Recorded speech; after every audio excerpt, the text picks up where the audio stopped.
پھر یہ منتیں کرے گا۔ آج تکبر اور گھمنڈ میں یہ کہنا کہ ہمیں کون کچھ کہہ سکتا ہے، ہمیں کون پکڑ سکتا ہے، ہمارا کون کچھ بگاڑ سکتا ہے۔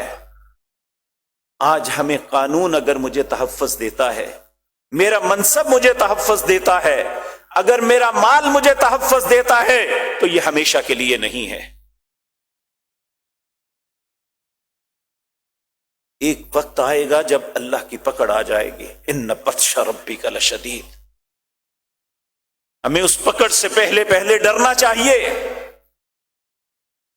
نجب دعوتک ونتبع الرسل، جب یہ اللہ سے کہیں گے نا ہم تیری بات کو مانیں گے اور تیرے رسولوں کی اطاعت کریں گے، تو اللہ پوچھیں گے اولم تکونوا اقسمتم من قبل ما لکم من زوال، دنیا میں تو قسمیں اٹھاتے تھے ہمیں تو کبھی زوال نہیں آئے گا،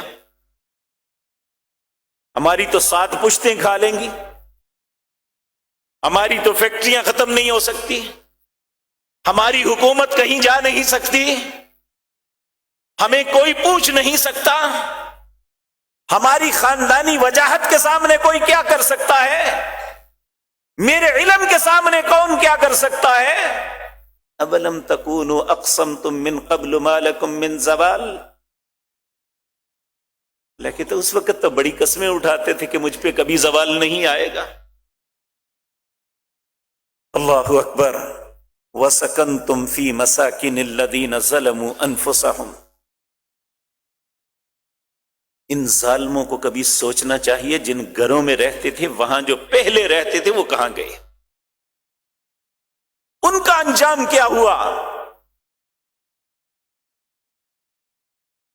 آج تو بھیگی بلی بن کے اللہ کو کہتے ہیں نجب دعوتک ونتبع الرسل، جبکہ دنیا میں تمہاری کیفیت یہ تھی وَقَدْ مَكَرُوا مَكْرَهُمْ وَعِنْدَ اللَّهِ مَكْرُهُمْ وَإِنْ كَانَ مَكْرُهُمْ لِتَزُولَ مِنْهُ الْجِبَالُ، اللہ کی ذات کے سامنے بھی مکر کرتے تھے، اور اگر تمہارا مکر کامیاب ہو جاتا تو پہاڑ ہل جاتے۔